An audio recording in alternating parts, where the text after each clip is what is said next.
புதுச்சேரியில் பெய்து வரும் தொடர் மழையால் கழிவு நீருடன் வெள்ள நீர் கலந்து குடியிருப்புகளுக்குள் புகுந்ததால் பொதுமக்கள் அவதியடைந்தனர். புதுச்சேரியில் பெய்து வரும் தொடர் மழை எதிரொலியாக தாழ்வான பகுதிகளில் வெள்ள நீர் சூழ்ந்துள்ளது. அந்த வகையில் பாவணன் நகர், பூமியான்பேட்டை, சூரியகாந்தி நகர், இந்திரா காந்தி சதுக்கம் ஆகிய பகுதிகளில் மழைநீர் தேங்கியுள்ளது. இந்த நிலையில் பாவணன் நகர் பகுதிகளில் கழிவு நீருடன் மழைநீர் கலந்து அங்குள்ள வீடுகளுக்குள் புகுந்ததால் அப்பகுதி மக்கள் அவதியடைந்துள்ளனர். பொதுமக்கள் வெளியே வர முடியாமல் வீடுகளுக்குள் முடங்கியுள்ள நிலையில் தொற்று நோய் பரவும் அபாயமும் எழுந்துள்ளது.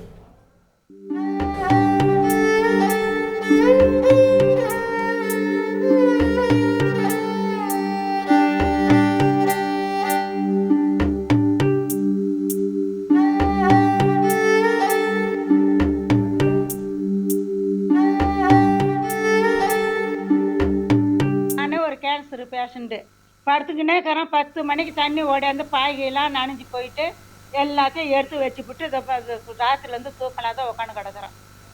35 வருஷத்து கோட்ரஸ் எந்த நேரத்தில் இடிஞ்சு எங்கள் தலைமையில் விழுமே சொல்லிக்க முடியாது. பாதிப்பில் வாழ்ந்துன்னு வரோம். ஒருத்தரும் வந்து என்ன ஏதுன்னு பார்க்க மாட்டாங்க. இதுக்கு என்னதான் முடிவு? கழிவுநீர் வாய்க்கால், அந்த கழிவுநீர் வாய்க்காலே வந்து சென்று சரியான முறையில் பராமரிப்பு இல்லாதனால அதனுடைய தண்ணி ஓடுறதுக்கு உண்டான வழி செய்யறதுனால அது அங்கங்கே மடை போட்டு கட்டணத்தை வந்து கிளியர் பண்ணி கொடுக்காதனாலையும் இந்த வீட்டுக்குள்ளார வந்து தண்ணி வந்து நிச்சயம் வந்து பொருட்கள் எல்லா பொருளும் சேதமாகி போச்சு. இதில் வந்து நிச்சயம் நாங்கள் பூரா நைட்டு பூரா கம்ப்ளீட்டாக வந்து நிச்சயம் எல்லார்கிட்டையும் அதிகாரிகிட்ட தகவல் கொடுத்தோம். இது வரைக்கும் எந்த வித நடவடிக்கை எடுக்கலைங்க. இனி ஒரு காலத்தில் பாவனார் நகரில் தண்ணி நிற்காத அளவுக்கு பண்ணுங்க. இவ்வளோ செலவு பண்ணி ஒரு பெரிய வாய்க்கால் கட்டிருக்கிறீங்க. அந்த வாய்க்கால இருந்து தான் தண்ணியே ஊருள்ள வருது. ஊருக்கு நல்லது பண்ணுவீங்கன்னு பார்த்தோன்னா நீங்கள் இவ்வளோ பெரிய பணத்தை செலவு பண்ணி கட்டி ஊருக்கு கெட்டது தான் பண்ணிட்டு இருக்கிறீங்க. இதெல்லாம் உடனே சரி பண்ணுங்க.